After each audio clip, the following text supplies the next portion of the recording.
मोक्षदा एकादशी मार्गशीर्ष मास के शुक्ल पक्ष में आती है और इसे वर्ष की सबसे पवित्र एकादशियों में से एक माना जाता है।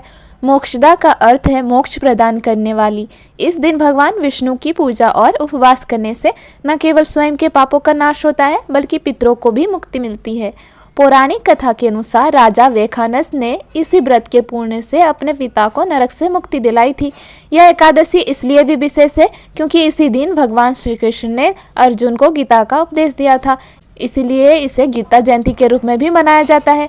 यह व्रत जीवन के बंधनों से मुक्त कर परम शांति और आध्यात्मिक उन्नति प्रदान करता है। मोक्षदा एकादशी पूजा विधि। इस दिन सुबह जल्दी उठ जाएं, फिर मंदिर और घर को अच्छे से साफ करें। पूरे घर में गंगा जल छिड़क ले। स्नान आदि से निवृत्त होकर व्रत का संकल्प ले।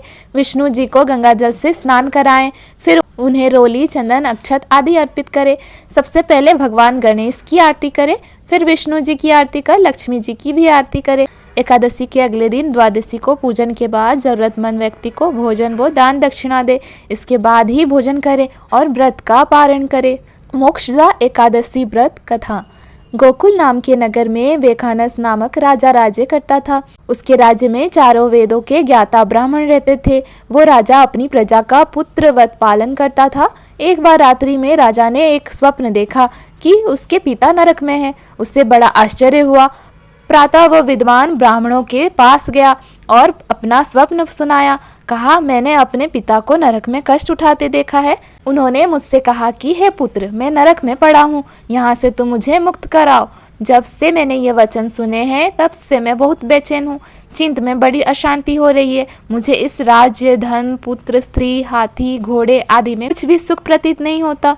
क्या करूँ? राजा ने कहा, हे ब्राह्मण देवताओं, इस दुख के कारण मेरा सारा शरीर जल रहा है।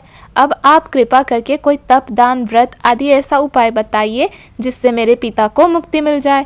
उस पुत्र का जीवन व्यर्थ है जो अपने माता पिता का उद्धार ना कर सके। एक उत्तम पुत्र जो अपने माता पिता, हाथ, पूर्वजों का उद्धार करता है वो 1000 मूर्खों पुत्रों से अच्छा है। जैसे एक चंद्रमा सारे जगत में प्रकाश कर देता है परंतु हजारों तारे नहीं कर सकते।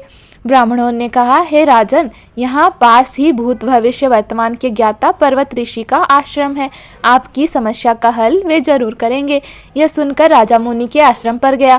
उस आश्रम में अनेक शांत चिंत योगी और मुनि तपस्या कर रहे थे। उसी जगह पर्वत मुनि बैठे थे। राजा ने मुनि को साष्टांग दंडवत किया। मुनि ने राजा से कुशलता के समाचार लिए। राजा ने कहा कि महाराज, आपकी कृपा से मेरे राज्य में सब कुशल है, लेकिन अकस्मात मेरे चित्त में अत्यंत अशांति होने लगी है। ऐसा सुनकर पर्वत मुनि ने आंख बंद की और भूत विचारने लगे। फिर बोले, हे राजन, मैंने योग के बल से तुम्हारे पिता के कुकर्मों को जान लिया है। उन्होंने पूर्व जन्म में कामातुर होकर एक पत्नी को रति दी, किंतु सोत के कहने पर दूसरे पत्नी को ऋतुदान मांगने पर भी नहीं दिया। उसी पाप कर्म के कारण तुम्हारे पिता को नरक में जाना पड़ा। तब राजा ने कहा, इसका कोई उपाय बताइए। मुनि बोले, हे राजन, आप मार्गशीर्ष एकादशी का उपवास करें और उस उपवास के पुण्य को अपने पिता को संकल्प कर दें।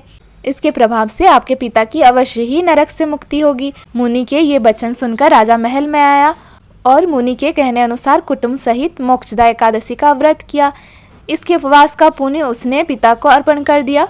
इसके प्रभाव से उसके पिता को मुक्ति मिल गई और स्वर्ग में जाते हुए वे पुत्र से कहने लगे, हे पुत्र, तेरा कल्याण हो। यह कहकर स्वर्ग चले गए। मार्गशीर्ष मास की शुक्ल पक्ष की मोक्षदा एकादशी का जो व्रत करते हैं उनके समस्त पाप नष्ट हो जाते हैं। यह व्रत चिंतामणि के समान सब कामनाएं पूर्ण करने वाला तथा मोक्ष देता है। इस व्रत से बढ़कर मोक्ष देने वाला और कोई व्रत नहीं है। इस कथा को पढ़ने या सुनने से वाजपेयी यज्ञ का फल मिलता है।